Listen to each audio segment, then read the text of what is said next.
Remember when McLaren said the Speedtail was the successor to the F1? Well, Gordon Murray, the mastermind behind the F1 and many championship-winning Formula 1 cars, is building a limited-run 3-seater Hyper GT of his own. He claims it'll be a true successor to the iconic supercar. It's called the GMA T50 and, according to Murray, it'll be the world's greatest driver's car ever made when it reaches the road in 2022.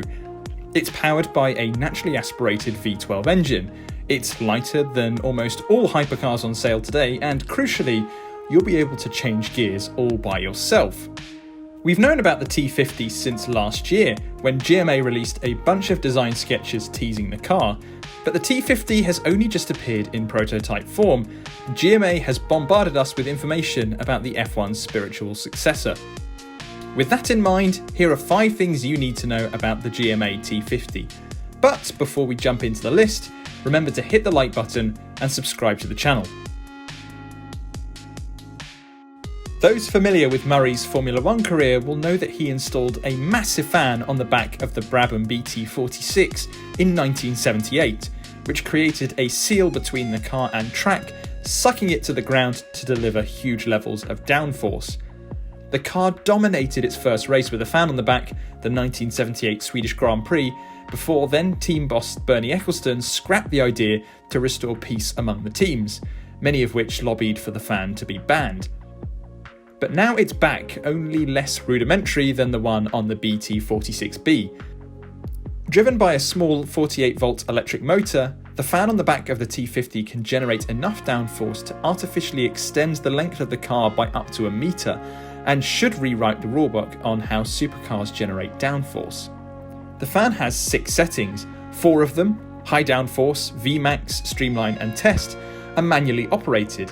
The first 3 are relatively self-explanatory, with test mode allowing you to test whether the fan is in working order when stationary. The other 2 modes, auto and braking, function automatically.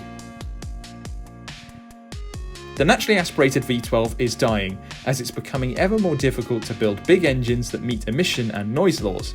Murray, however, was adamant that the T50 needed a naturally aspirated V12 for both performance and driving engagement. He commissioned engine builder Cosworth to make an ultra-lightweight 12-cylinder motor with no assistance from an electric motor, and the result is staggering.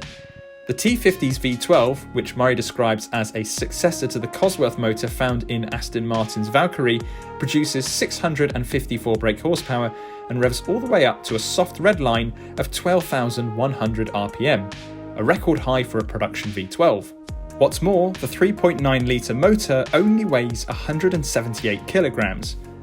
There's no word on 0 to 62 times, but Murray isn't fussed about breaking records. He's far more concerned with how the car will drive on the road than how it performs on a drag strip. With emission laws as stringent as they are today, most car makers are strapping hybrid systems to their hypercars that, while offering a jolt of electricity whenever you put your foot down, are somewhat heavy. A Ferrari SF90 Stradale, for example, weighs some 1,570 kilos in lightweight form. But thanks to the compact, naturally aspirated V12 motor, as well as a focus on saving weight in everything from bodywork to the bolts, means the T50 weighs just 986 kilos. In fact, Murray holds weekly meetings to assess the weight of components on the car to see if they can be made lighter. He employed a similar strategy on the F1, going as far as commissioning audio firm Kenwood to build a CD changer that was 50% lighter than the ones fitted in production cars. So the T50 is lightweight, is a 3-seater with the driver placed in the middle, and comes with a naturally aspirated V12 engine. That alone sounds like the recipe for a great driver's car, but Murray hasn't stopped there. The T50 will come with an H-pattern 6-speed manual gearbox built by X-Track, but simply changing gear manually isn't the point of the T50. After all, you can still buy manual supercars today, like the Porsche 911 GT3. Murray says the T50's manual box has got to feel like the greatest of them all. He's so proud of the gearbox that the mechanism is exposed in the cockpit, housed only by a thin casing made from carbon fibre and aluminium. McLaren is only making 106 examples of the Speedtail, matching the production number of the original F1. The T50, however, will be even more exclusive. Murray says he'll only make 100 examples of the V12 hypercar, and each one will carry a price tag of £2.36 million. That makes it more expensive than the Speedtail, which costs around £1.75 million before you add on all the personalisation bits from MSO, but when you consider the cost of buying an old F1, north of £15 million if you're interested, the T50 looks like a bit of a bargain. We'll see the T50 on the road in 2022. In the meantime, you can head over to yesauto.com for all the latest car news and reviews.